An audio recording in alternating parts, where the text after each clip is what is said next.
ओम शांति। आज 6/3/2025 की साकार मुरली से है। बाबा ने इसमें कहा कि जैसे तुम आत्माओं को यह शरीर रूपी सिंहासन मिला है, ऐसे बाप भी इस दादा के सिंहासन पर विराजमान हैं। उन्हें अपना सिंहासन नहीं। जिन बच्चों को ईश्वरीय संतान की स्मृति रहती है, उनकी निशानी क्या होगी? उनका सच्चा लव एक बाप से होगा। ईश्वरीय संतान कभी भी लड़ेंगे झगड़ेंगे नहीं। उनकी कुदृष्टि कभी नहीं हो सकती। बाबा कहते हैं, अब बच्चे जानते हैं बाबा ने आकाश सिंहासन छोड़कर अब दादा के तन को अपना सिंहासन बनाया है। वह छोड़कर यहाँ आकर बैठे हैं। जैसे आकाश में सितारे खड़े हैं, वैसे तुम आत्माएं भी बहुत छोटी छोटी वहाँ रहती हो। आत्मा को दिव्य दृष्टि बगैर देखा नहीं जा सकता। तुम आत्माएं जहाँ रहती हो, वह है तुम आत्माओं और बाबा का देश। खुद को वाणी से परे वानप्रस्थ में जाकर रहते हैं। बाप खुद उस स्वर्ग में नहीं आते। स्वर्ग में उनकी दरकार नहीं, वह तो दुख सुख से न्यारे हैं। इस समय तुम जानते हो हम ईश्वरीय संतान हैं। पहले आसुरी संतान थे, फिर अब संगम पर ईश्वरीय संतान बने हैं, फिर सतयुग में दैवी संतान होंगे। अभी ज्ञान वर्षा होती है जिससे तुम विश्व के मालिक बन जाएंगे। भले तुम बच्चे ग्रस्त व्यवहार में रहते हो, परंतु अंदर में यह खुशी रहनी चाहिए कि हम विश्व के मालिक बनते हैं। बाबा ने कहा बच्चों को बहुत रहम दिल बनना है। बाप कहते हैं अपने ऊपर भी रहम दिल बनो, बेरहमी नहीं बनो। अपने ऊपर रहम करना है कैसे, वह भी समझाते रहते हैं। बाप को याद कर पतित से पावन बनना है। सूक्ष्म वतन का भी राज बच्चों को समझाया है। यहाँ है टॉकी, सूक्ष्म वतन में है मूवी, मूल वतन में है साइलेंस। मूल वतन, सूक्ष्म वतन, स्थूल वतन, इनका तुमको ज्ञान है। चलते फिरते बुद्धि में यह है सारा ज्ञान रहना चाहिए। अभी है यह संगम युग। इनको ईश्वरीय युग कहेंगे, उनको दैवी युग कहेंगे। तुम बच्चों को कितनी खुशी होनी चाहिए। कुदृष्टि जाती है, फिर उच्च पद पा ना सके। तुम हंस ईश्वरीय संतान हो। तुम्हारी किसी में भी आंतरिक रग नहीं जानी चाहिए। अगर रग जाती है तो कहेंगे मोह की बंदरी। बाबा कहते कहाँ वह रावण की आसुरी संतान, कहाँ तुम ईश्वरीय संतान। तुम बच्चों को अपनी अवस्था एक रस बनाने के लिए सब कुछ देखते हुए जैसे कि देखते ही नहीं है, यह अभ्यास करना है। इसमें बुद्धि को एक रस रखना हिम्मत की बात है।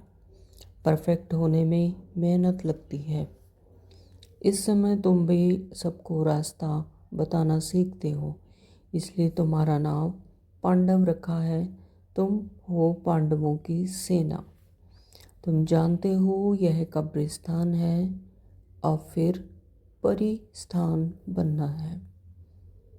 तुम्हारे लिए सब दिन लकी हैं। तुम बच्चे सदैव लकी हो। माँ बाप बच्चे का पाँव धोकर राज तिलक देते हैं, राज्य पाके देते हैं।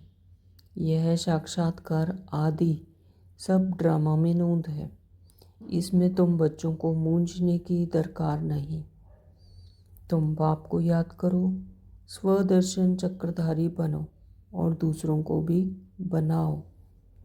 तुम्हारा सारा कनेक्शन है ही गीता के साथ। गीता में ज्ञान भी है तो योग भी है। दादा के मुख्य सार में बाबा ने कहा कि अपने ऊपर आप ही रहम करना है। अपनी दृष्टि बहुत अच्छी पवित्र रखनी है।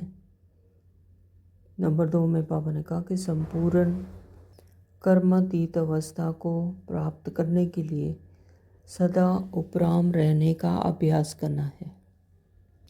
वरदान दिया है, हर कदम में पद्मों की कमाई जमा करने वाले, सर्व खजानों से संपन्न व तृप्त आत्मा भव। स्लोगन दिया है, कोई भी बात में अपसेट होने के बजाय नॉलेजफुल की सीट पर सेट रहो। ओम शांति। तो शुरू करते हैं आज की साकार मुरली। बाबा कहते हैं, मीठे बच्चे, हाँ जी बाबा, तुम आत्माओं को यह शरीर रूपी सिंहासन मिला है, ऐसे बाप भी इस दादा के सिंहासन पर विराजमान है, उन्हें अपना सिंहासन नहीं। तो जैसे हम आत्माएं इस शरीर में जैसे ही आती हैं तो आत्मा में मन बुद्धि संस्कार इमर्ज हो जाते हैं और शरीर रूपी सिंहासन पर तख्त मिल जाता है। यानी इस शरीर में हम आत्माएं एक सिंहासन पर बैठ जाती हैं, जैसे वैसे ही आत्मा शरीर में बैठ जाती है। तो ऐसे बाप भी, तो शिव बाबा भी ऐसे ही दादा के यानी ब्रह्मा बाबा के सिंहासन पर विराजमान है। तो उनके शरीर का आधार लेकर उनके सिंहासन पर विराजमान होते हैं। उन्हें अपना सिंहासन नहीं है, यानी वो जन्म मरण में नहीं आते, शरीर में नहीं आते, देहधारी नहीं बनते। तो वो ब्रह्मा बाबा के शरीर का आधार लेकर हम बच्चों को ज्ञान देने के लिए आते हैं, उनके सिंहासन पर विराजमान होते हैं। प्रश्न किया है कि जिन बच्चों को ईश्वरीय संतान की स्मृति रहती है उनकी निशानी क्या होगी। उत्तर दिया बाबा ने कि उनका सच्चा लव एक बाप से होगा। उनका सच्चा लव एक बाप से होगा, यानी परमात्मा पर पूरा निश्चय होगा कि परमात्मा हमें ज्ञान देते हैं और ये जो श्रीमत हमें मिल रही है वो बिल्कुल एक्यूरेट है, ड्रामा एक्यूरेट है। तो यानी ये पूरा निश्चय ही होता है। तो जैसे कि सच्चा लव होता है एक बाप से, ईश्वरीय संतान कभी भी लड़ेंगे झगड़ेंगे नहीं। तो जो ईश्वरीय संतान है, जो परमात्मा को जिन्होंने पहचान लिया, यानी रावण की संतान नहीं बल्कि ईश्वर की संतान है, तो वो कभी भी लड़ेंगे झगड़ेंगे नहीं, क्यों क्या में नहीं जाएंगे और लड़ेंगे झगड़ेंगे नहीं। उन्हें पूरा निश्चय होगा ड्रामा पर और ईश्वरीय परिवार पर, ईश्वर पर कभी भी लड़ेंगे झगड़ेंगे नहीं। उनकी कुदृष्टि कभी नहीं हो सकती, यानी ड्रामा पर एक्यूरेट निश्चय होगा और उनकी कुदृष्टि कभी भी हो नहीं सकती। तो जब ब्रह्मा कुमार कुमारी अर्थात बहन भाई बने तो गंदी दृष्टि जा नहीं सकती। स्थूल में भी जो भाई बहन होते हैं या परिवार के लोग होते हैं, उनकी एक दूसरे पर गंदी दृष्टि नहीं जा सकती। तो यहाँ जब श्रीमत मिली कि हम एक पिता के बच्चे हैं, सभी आत्माएं भाई बहन हैं, तो एक दूसरे पर कभी भी गंदी दृष्टि जा नहीं सकती। गीत दिया बाबा ने, छोड़ भी दे आकाश सिंहासन। ओम शांति। ओम शांति बाबा। अब बच्चे जानते हैं बाबा ने आकाश सिंहासन छोड़कर अब दादा के तन को अपना सिंहासन बनाया है। तो परमात्मा पिता के बारे में कह रहे हैं कि आकाश सिंहासन यानी ब्रह्म तत्व से निकलकर बाबा जब ब्रह्मा बाबा के शरीर में आकर सिंहासन बनाया तो वह छोड़कर यहाँ आकर बैठे हैं।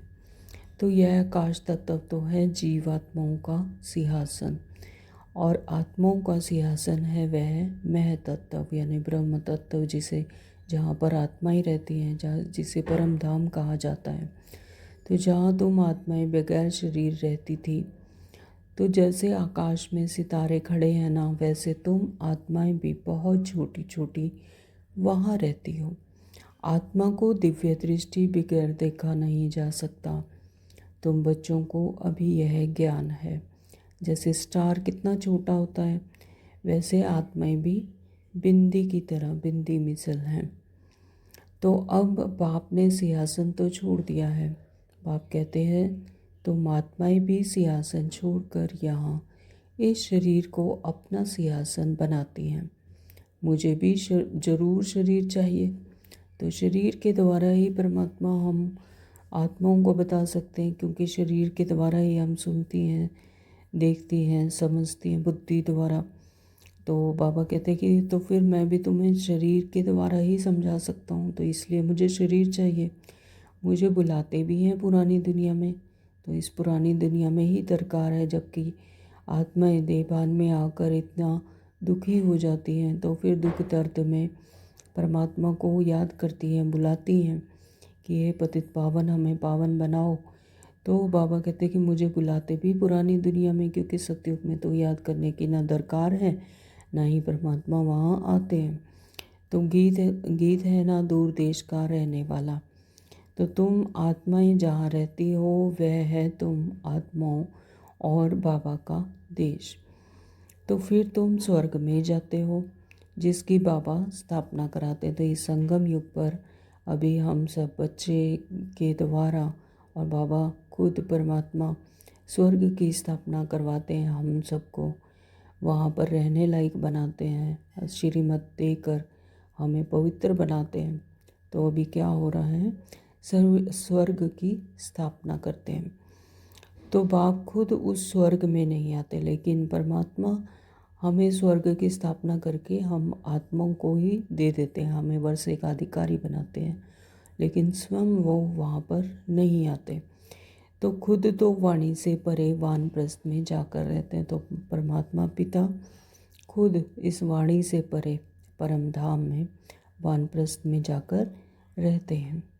तो स्वर्ग में उनकी दरकार नहीं, तो स्वर्ग में तो उनकी ज़रूरत ही नहीं। वहाँ तो सुख शांति आनंद है, ना ही आत्माओं को वहाँ उन्हें याद करते, ना पुकारती हैं, और ना ही वहाँ स्वर्ग में जाने की परमात्मा को कोई ज़रूरत है। परमात्मा पिता अपने संतान को दुखी नहीं देख सकते। तो यहाँ पर कलयुग में जब आत्माएं दुखी होकर पुकारती हैं तब आते हैं परमात्मा, लेकिन स्वर्ग में उनके जाने की वहाँ पर दरकार ही नहीं। वह तो दुख सुख से न्यारे हैं। परमात्मा क्या है, ना उन्हें दुख होता है ना सुख होता है, वे दुख और सुख से न्यारे हैं। तो तुम तो सुख में आते हो तो दुख में भी आते हो, तो आत्मा ही सुखी और दुखी होती है। अभी तुम जानते हो हम ब्रह्मा कुमार कुमारियाँ भाई बहन हैं। एक दो में कुदृष्टि का ख्याल भी नहीं आना चाहिए। यहाँ तो तुम बाप के सम्मुख बैठे हो, आपस में बहन भाई हो। पवित्र रहने की युक्ति देखो कैसी है। यह बातें कोई शास्त्रों में नहीं है। सभी का बाबा एक है, तो सभी बच्चे हो गए ना। तो हमारा एक ही पिता, हम एक ही परमात्मा के संतान हैं सभी आत्माएं। तो हम क्या हुए, भाई बहन। तो पापा कहते हैं कि और हमारा पिता एक ही परमात्मा है और हम सब उनके बच्चे हैं। तो बच्चों को आपस में लड़ना झगड़ना भी नहीं चाहिए। तो जैसे स्कूल में भी देखते हैं कि जो भाई बहन होते हैं वो फिर भी आपस में लड़ते झगड़ते नहीं, क्योंकि एक ही घर के बच्चे होते हैं, एक ही पिता के संतान माता पिता के होते हैं, तो फिर भी आपस में उनका प्यार रहता है। तो ऐसे ही बाबा कहते हैं कि बच्चों को आपस में लड़ना झगड़ना भी नहीं चाहिए। इस समय तुम जानते हो हम ईश्वरीय संतान हैं। अभी हम क्या हैं, ईश्वरीय संतान। पहले आसुरी संतान थे। जब तक हमें परमात्मा का परिचय नहीं था, हम रावण राज्य में थे, दुख उठा रहे थे, दुखी थे। तो हम क्या थे, आसुरी संतान। आसुरी अवगुणों को अपनाया हुआ था, तो हम क्या थे, आसुरी संतान। लेकिन जैसे ही परमात्मा ने आकर हमें अपना परिचय दिया, अपना बनाया, जिन भी आत्माओं को जब परमात्मा का परिचय मिल गया, उसे निश्चय हो गया कि हाँ परमात्मा के हम संतान हैं, तो जैसे संगम युग आ गया, तो उसके लिए क्या हुआ, संगम युग। तो फिर अब संगम पर ईश्वरीय संतान बने हैं, तो हम क्या हो गए, ईश्वरीय संतान। तो फिर सतयुग में देवी संतान बनेंगे। तो जब यहाँ से दैवीय गुण धारण करके पवित्र बनकर सतयुग में जाते हैं, वहाँ के सतयुग की प्रारब्ध पाते हैं, तो हम क्या बन जाते हैं, दैवीय संतान। तो यह चक्कर का बच्चों को मालूम पड़ा है। तो तुम ब्रह्मा कुमार कुमारियाँ हो, फिर कभी कुदृष्टि जाएगी नहीं। सतयुग में कुदृष्टि होते ही नहीं, तो वहाँ पर इतना पवित्र है हर सब कुछ, संकल्प, मन, बुद्धि, संस्कार भी पवित्र होते हैं और पूरी प्रकृति ही पवित्र होती है। तो सतयुग में कुदृष्टि होती नहीं। कुदृष्टि कहाँ होती है? रावण राज्य में। तो कुदृष्टि रावण राज्य में होती है। तुम बच्चों को सिवाय एक बाप के और कोई की याद नहीं रहनी चाहिए। सबसे जास्ती एक बाप से लव हो जाए। मेरा तो एक शिव बाबा, दूसरा ना कोई। तो बाप कहते हैं, बच्चे अभी तुमको शिवालय में चलना है। तो जैसे कि स्थूल में भी एक पिता से कितना लव होता है, कितना प्यार होता है ना। तो उसके लिए सब कुछ करने को संतान तैयार रहती है। तो वो तो फिर भी हर जन्म में एक नया पिता मिला, है ना। तो लेकिन यहाँ पर तो परमात्मा पिता हमारा है ही सच्चा पिता, तो उसके लिए कितना लव होना चाहिए। तो बाबा कहते हैं कि मेरा तो एक शिव बाबा, दूसरा ना कोई। तो हर आत्मा ऐसे ही कहेगी। बाप कहते हैं, बच्चे अभी तुमको शिवालय में चलना है। शिव आलय यानी शिव के रहने का स्थान। तो शिव बाबा स्वर्ग की स्थापना कर रहे हैं। आधा कल्प रावण राज्य चला है, जिससे दुर्गति को पाया है। रावण क्या है, उसको जलाते क्यों हैं, यह भी कोई नहीं जानते। शिव बाबा को भी नहीं जानते। जैसे देवियों की सजा करके, जो देवियों की पूजा करते हैं, देवियों को सजाते हैं और पूजा करके फिर उसको क्या करते हैं, डुबो देते हैं। तो शिव बाबा कभी मिट्टी का लिंग बनाकर पूजा आदि करते हैं, फिर मिट्टी को मिट्टी में ही मिला देते हैं। तो वैसे ही रावण को भी बनाकर फिर जला देते हैं, लेकिन समझते कुछ भी नहीं। तो ये सब क्या है, सिंबॉलिक है। कहते भी हैं अभी रावण राज्य है, राम राज्य स्थापन होना है। गांधी भी राम राज्य चाहते थे। इसका मतलब राम राज्य है ना। जो बच्चे इस रावण राज्य में कामचिता पर बैठ जल गए थे, बाप आकर फिर से उन पर ज्ञान वर्षा करते हैं, सबका कल्याण करते हैं। जैसे सूखी घास, सूखी ज़मीन पर बरसात नहीं पड़ती है तो घास निकल आता है। तो तुम्हारे पर भी ज्ञान की वर्षा ना होने के कारण कंगाल बन गए। अभी फिर ज्ञान वर्षा होती है, जिससे तुम विश्व के मालिक बन जाएंगे। भले तुम बच्चे ग्रस्त व्यवहार में रहते हो, परंतु अंदर में बहुत खुशी रहनी चाहिए। जैसे कोई गरीब के बच्चे पढ़ते हैं तो पढ़ाई से बैरिस्टर आदि बन जाते हैं, तो वो भी बड़ों बड़ों के साथ बैठते हैं, खाते पीते हैं। भीलनी की बात भी शास्त्रों में है ना। तो तुम बच्चे जानते हो, जिन्होंने सबसे जास्ती भक्ति की है वही सबसे जास्ती ज्ञान आकर लेंगे। सबसे जास्ती शुरू से लेकर तो हमने भक्ति की है, फिर हमको ही बाबा स्वर्ग में पहले पहले भेज देते हैं। यह है ज्ञान युक्त यथार्थ बात। बरोबर हम ही 100 पूज्य थे, फिर 100 पुजारी बनते हैं। तो जब आत्मा अपने हायर स्टेज पर होती है, तो यानी उसमें 16 कला संपूर्ण, शांति, सुख, आनंद भरपूर स्थिति में होता है, तो उसे किसी चीज़ की ज़रूरत नहीं, यानी पूज्य होती है।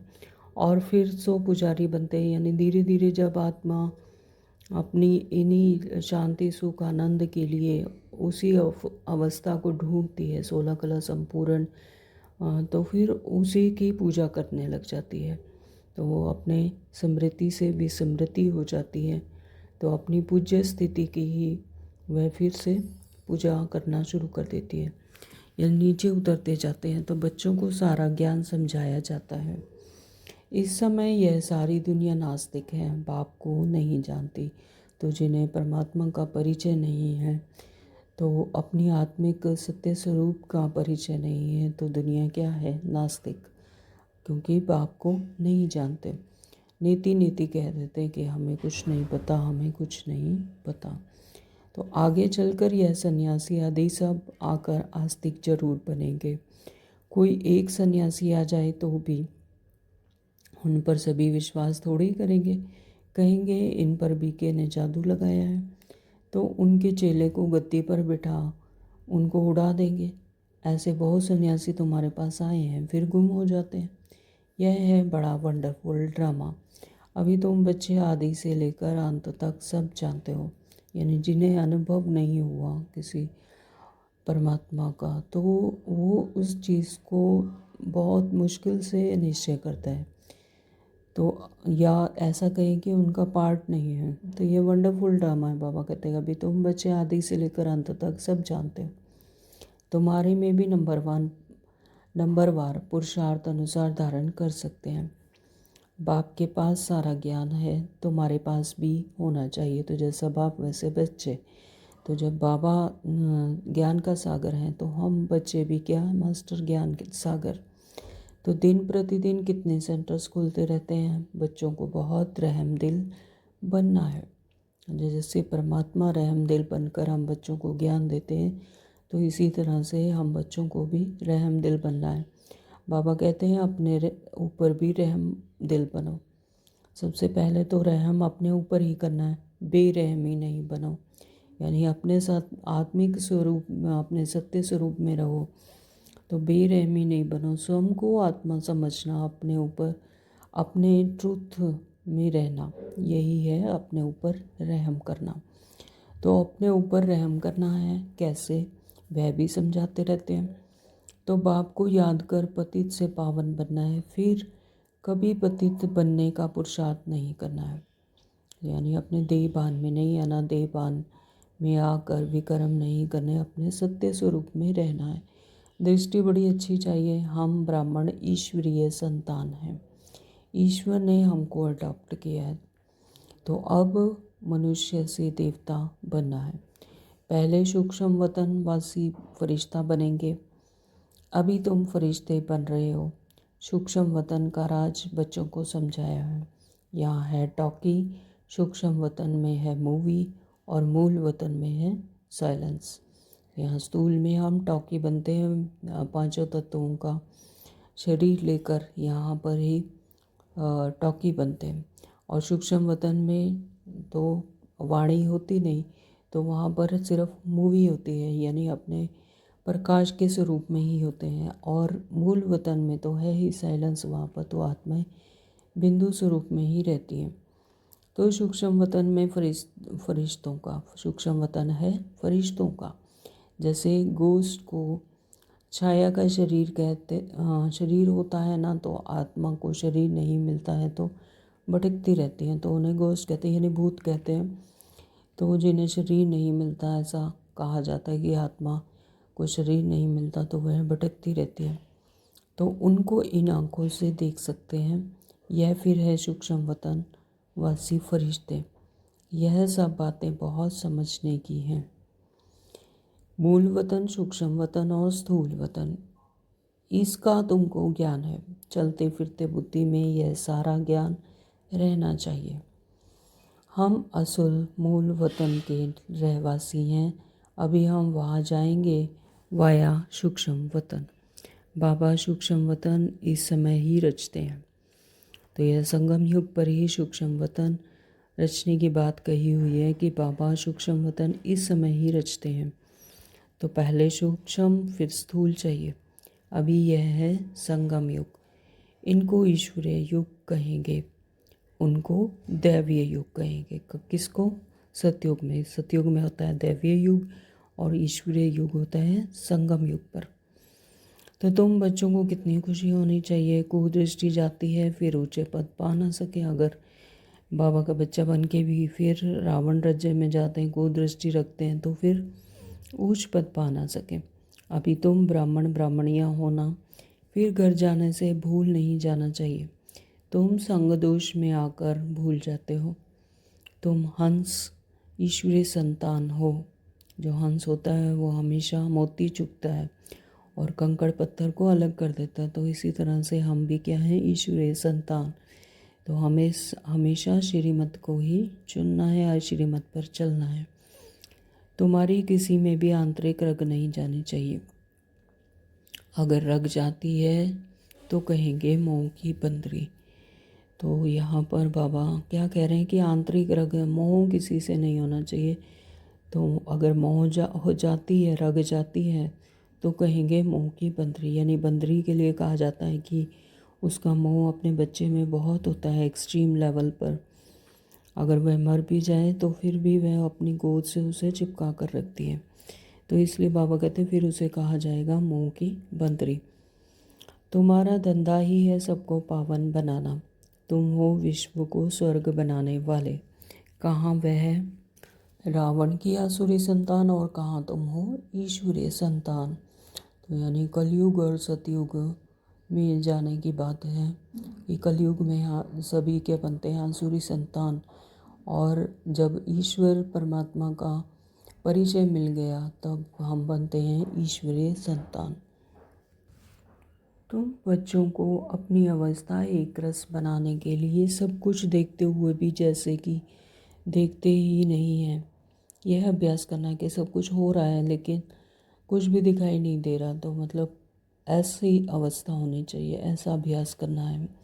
इसमें बुद्धि को एक रस रखना हिम्मत की बात है। परफेक्ट होने में मेहनत लगती है, संपूर्ण बनने में टाइम चाहिए। तो जब कर्मातीत अवस्था हो तब वह दृष्टि बैठे। जब कर्मातीत अवस्था होगी तब ऐसी दृष्टि बनती है। तब तक कुछ न कुछ खींच होती रहेगी। इसमें बिल्कुल उपराम होना चाहिए। जब कर्मातीत अवस्था होती फिर कोई खींच नहीं खींच सकती। तो बाबा कहते हैं कि इसके लिए बिल्कुल उपराम होना पड़ता है। तो चारों तरफ से अपने आप को समेट कर अंतर्मुखी होना पड़ता है। लाइन क्लियर चाहिए, देखते हुए जैसे तुम देखते ही नहीं। ऐसा अभ्यास जिसका होगा वही ऊंच पद पाएंगे। अभी वह अवस्था थोड़े ही है।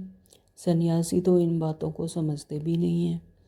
यहाँ तो बहुत बड़ी मेहनत लगती है। तुम जानते हो हम भी इस पुरानी दुनिया का सन्यास कर बैठे हैं। तो वो सन्यासी तो इन स्थूल चीज़ों का, स्थूल दुनिया का सन्यास करते हैं, लेकिन बाबा कहते हैं कि हम इस पुरानी दुनिया का ही पूरे का सन्यास करते हैं। तो बस हमको तो अब स्वीट साइलेंस होम में जाना है, और कोई की बुद्धि में नहीं है जितना तुम्हारी बुद्धि में है।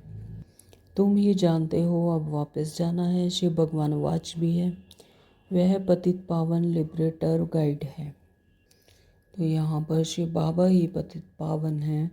वही एक शिव बाबा ही पतित पावन हैं जो हम पतितों को फिर से पावन बनाते हैं, लिबरेट करते हैं दुखों से, गाइड हैं, हमें श्रीमत देते हैं।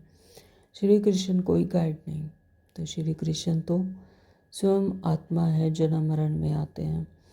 तो वह कोई गाइड नहीं, ना ही पतित से पावन बनाते हैं, ना लिबरेट करते हैं, ना ही गाइड हैं।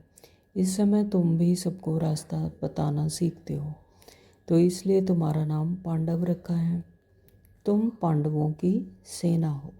तो आज बाबा हम बच्चों को पांडव सेना कह रहे हैं। अभी तुम देही अभिमानी बने हो, जानते हो अब वापस जाना है, यह पुराना शरीर छोड़ना है। तो सर्प का मिसाल है, जैसे सर्प है वो एक खाल छोड़ता है फिर दूसरा ले लेता है बड़े आराम से। तो भ्रमरी का मिसाल है, भ्रमरी भी कीड़ों को उठा के लाती है अपने जो उसने घर बनाया होता है उसमें, फिर उसके पंख आते हैं तो वो भी भ्रमरी का रूप ले लेती है। तो यह सब तुम्हारे हैं, तुम्हारे इस समय का एग्जाम्पल है। तो तुम अभी प्रैक्टिकल में हो, तो वह तो यह धंधा कर ना सके। तुम जानते हो यह कब्रिस्तान है, अब फिर परिस्थान बनना है। तो यह क्या है? कब्रिस्तान। तो यहाँ पर सब कुछ विनाश होने वाला है, अब फिर परिस्थान बनना है, परियों के देश का परियां बनना है। तो अब फिर परिस्थान बनना है, ये स्वर्ग बनना है। तो तुम्हारे लिए सब दिन लकी हैं। बाबा कहते हैं कि तुम्हारे लिए तो सभी दिन लकी हैं, क्योंकि परमात्मा साथ है, परमात्मा की छत्र छाया में रहते हैं, श्रीमत पर चलते हैं, ईश्वरीय संतान है। तो हम सब क्या हैं? लकी। तो तुम बच्चे सदैव लकी हो। गुरुवार के दिन बच्चों को स्कूल में बिठाते हैं, तो यह रस्म चली आती है। तो स्थूल में भी जैसे गुरुवार के दिन को बच्चों को स्कूल में बिठाते हैं, ऐसा कहा जाता है, तो वह उनके लिए लकी हो जाता है, तो यह रस्म चली आती है। तो तुमको अभी वृक्षपति पढ़ाते हैं, तो तुम्हें भी अब कौन पढ़ा रहे हैं? स्वयं वृक्षपति परमात्मा। यह वृक्षपति की दशा तुम्हारी जन्म जन्मांतर चलती है। तो जैसे स्थूल में भी दशाओं के बारे में कहते हैं कि अभी राहु की दशा है, अभी केतु की दशा है, इस तरह से किसी का बुरा समय है। लेकिन बाबा के जब बन गए, जब परमात्मा का हाथ ही पकड़ लिया, परमात्मा के शतशय में है, ईश्वरीय संतान बन गए, तो हमेशा ही वृक्षपति की दशा यानी अच्छी दशा है।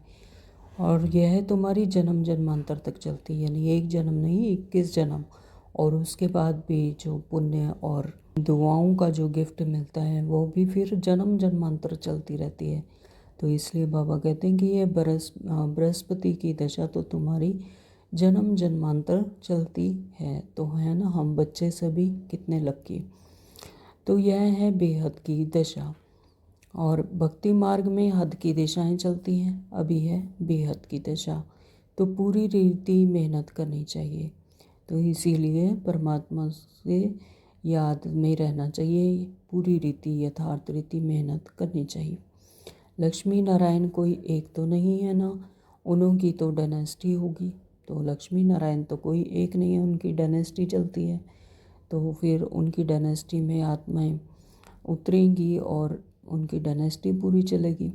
जरूर बहुत राज्य करते होंगे। लक्ष्मी नारायण की सूर्यवंशी डायनेस्टी का राज्य चला है। यह बातें भी तुम्हारी बुद्धि में है। तुम बच्चों को यह भी साक्षात्कार हुआ है कि कैसे राज तिलक देते हैं। सूर्यवंशी फिर चंद्रवंशी को कैसे राज्य देते हैं। माँ बाप बच्चे का पाँव धोकर राज तिलक देते हैं। तो जैसे कि स्थूल में दिखाते हैं कि माँ बाप जो हैं बच्चों को राज तिलक देते हैं, उनकी किंगडम देते हैं उनको, बच्चों को। तो बाबा कहते हैं कि माँ बाप बच्चों को पाँव धोकर राज तिलक देते हैं। तो इसी तरह से परमात्मा पिता और ब्रह्मा बाबा को माँ बनाकर हमें अडॉप्ट करते हैं, और हम बच्चों को फिर से पतित से पावन बनाकर फिर राज्य भाग्य देते हैं, यानी राज तिलक देते हैं, राज्य भाग्य देते हैं। यह साक्षात्कार आदि सब ड्रामा में नोंद है। इसमें तुम बच्चों को मूंझने की दरकार नहीं। तो इसमें कोई भी कन्फ्यूज़न की बात ही नहीं है। तो यह सब क्या है, ड्रामा में नोंद हर कल्प होता आया है। तो तुम बाप को याद करो, स्वदर्शन चक्रधारी बनो और दूसरों को भी बनाओ। तो यहाँ पर सिर्फ परमात्मा को याद करने की बात है।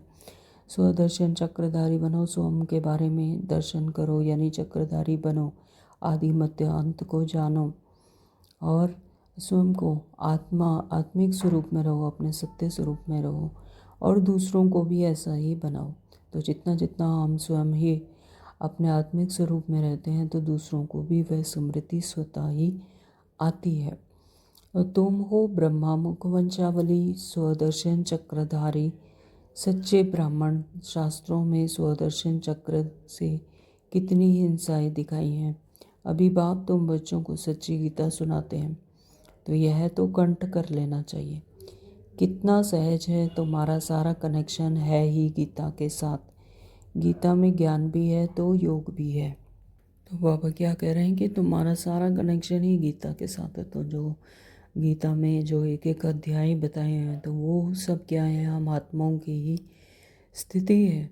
तो गीता में ज्ञान भी है और योग भी है, और तुमको भी एक ही किताब बनाना चाहिए। तो बाबा कहते हैं एक ही किताब बनाना चाहिए, ऐसा नहीं कि योग का किताब अलग हो और ज्ञान का अलग हो। तो योग का किताब अलग क्यों बनाना चाहिए, परंतु आजकल तो योग का बहुत नामाचार है, तो अलग अलग रीति से योग सिखाते हैं। तो इसलिए नाम रखते हैं ताकि मनुष्य आकर समझे। आखिरीन यह भी समझेंगे कि योग एक बाप से ही लगाना है, लेकिन लास्ट में तो जो उसका एसेंस है उससे ये समझेंगे कि योग तो सिर्फ एक परमात्मा से ही लगाना है। तो बाबा हमें सार बताते हैं सारे शास्त्रों का। जो सुनेंगे वह फिर अपने धर्म में आकर ऊंच पद पाएंगे।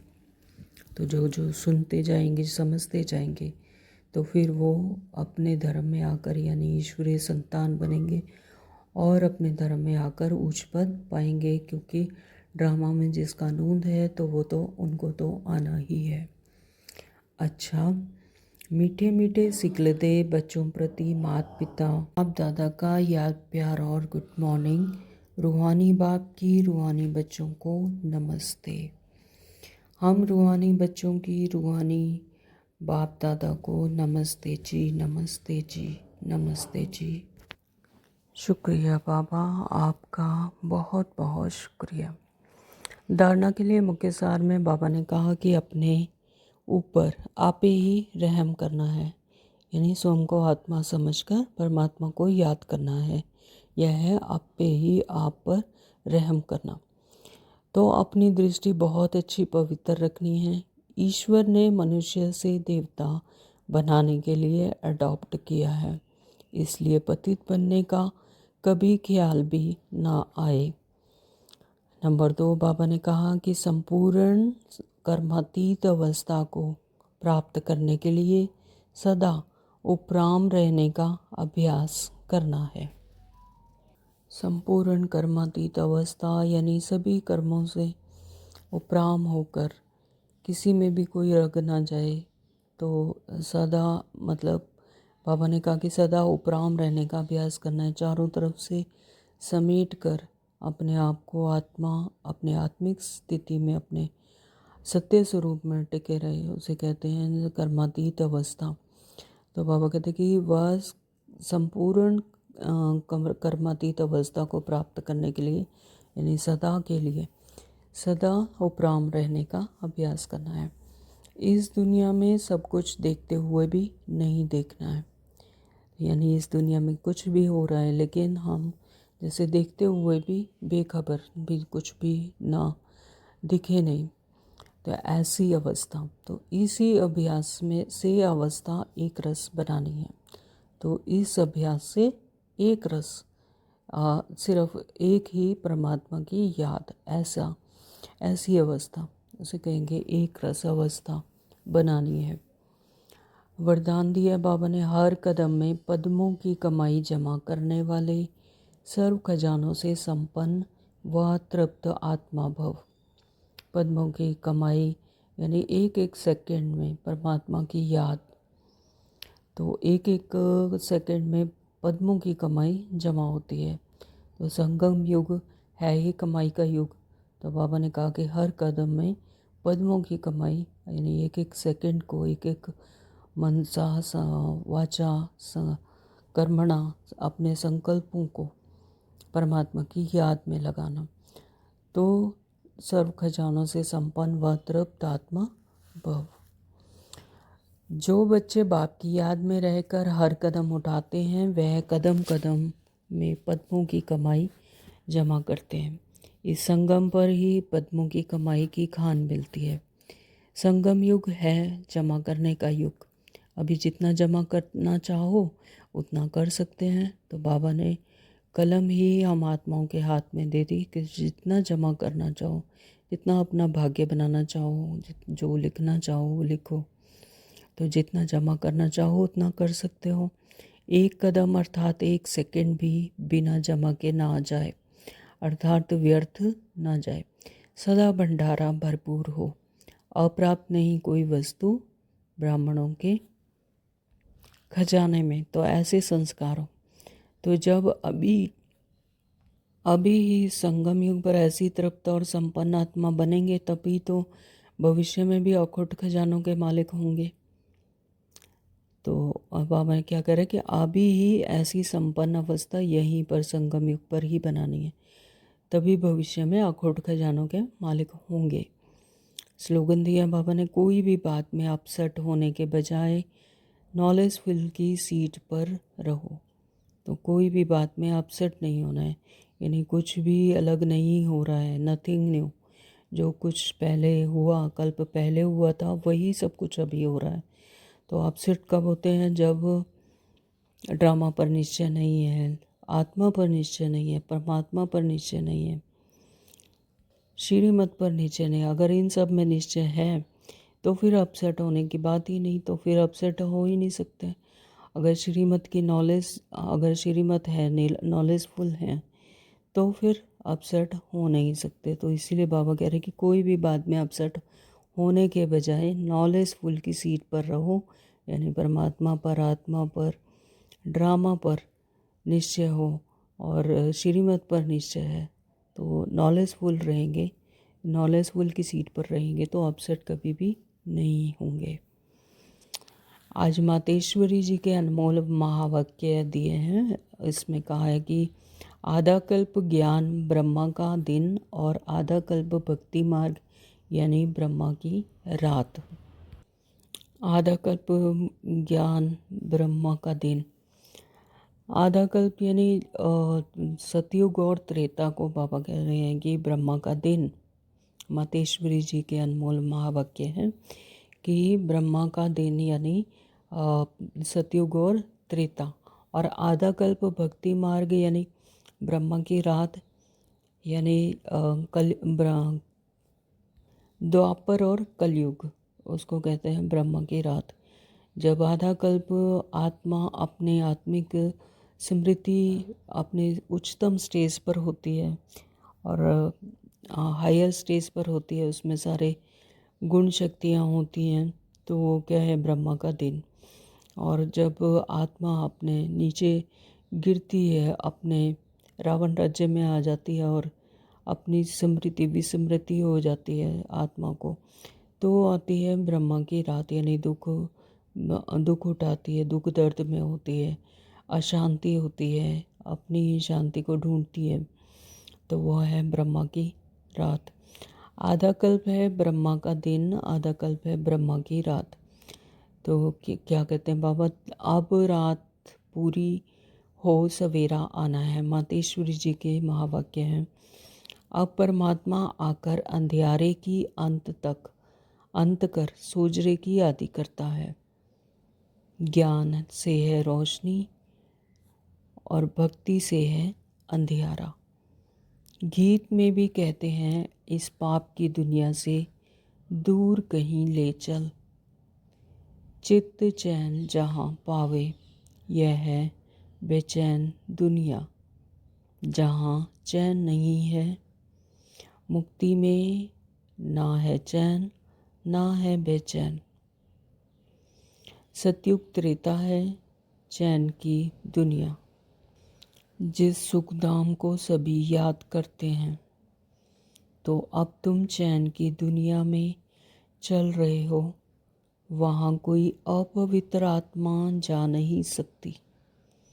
वह अंत में धर्मराज के डंडे खाए, कर्म बंधन से मुक्त हो शुद्ध संस्कार ले जाते हैं, क्योंकि वहाँ ना अशुद्ध संस्कार होते, ना पाप होता है। जब आत्मा अपने असली पाप को भूल जाती है, तो यह भूल भुलैया का अनादि खेल हार जीत का बना हुआ है। इसलिए अपन इस सर्वशक्तिवान परमात्मा द्वारा शक्ति ले विकारों के ऊपर विजय पहन 21 जन्मों के लिए राज्य भाग्य ले रहे हैं। अच्छा, ओम शांति। तो आज बाबा के अव्यक्त इशारे हैं, सत्यता और सभ्यता रूपी कल्चर को अपनाओ। आपके बोल में स्नेह भी हो, मधुरता और महानता भी हो, सत्यता भी हो, लेकिन स्वरूप की नम्रता भी हो। तो जब हम ईश्वरीय ज्ञान लेते हैं तो उसमें गुण शक्तियाँ धारण करते हैं, स्नेह, नम्रता, उत्साह, उमंग, सत्यता, मधुरता। तो ये सब क्या है, तो हमें हमारे बोल में भी ये सब आने, स्वरूप, इनका स्वरूप बनना, यानी ये सब नज़र आना चाहिए। तो बाबा कहते हैं कि आपके बोल में स्नेह भी हो, मधुरता हो और महानता भी हो, सत्यता भी हो, लेकिन स्वरूप की नम्रता भी हो, कि उसके स्वरूप भी बनना। निर्भय होकर अथॉरिटी से बोलो कितने बोल मर्यादा मर्यादा के अंदर हों, दोनों बातों का बैलेंस हो। निर्भय भी होना है, अथॉरिटी भी रखनी है, लेकिन मर्यादा के अंदर हो। ऐसा नहीं कि निर्भय हो और मर्यादा को तोड़ दें, नहीं। निर्भय होकर अथॉरिटी से बोलो, लेकिन बोल मर्यादा के अंदर हो, दोनों बातों का बैलेंस हो। जहाँ बैलेंस होता है वहाँ कमाल दिखाई देती है, और वह शब्द कड़े नहीं मीठे लगते हैं। तो अथॉरिटी और नम्रता दोनों के बैलेंस की कमाल दिखाओ, यानी नम्र भी बनो लेकिन अथॉरिटी से बोल रहे हैं तो इसका बैलेंस की कमाल दिखाओ, तो फिर वो शब्द जो हैं वो कड़े नहीं लगते, मीठे लगते हैं। तो यही है बाप की प्रत्यक्षता का साधन। ओम शांति। Thank you Baba.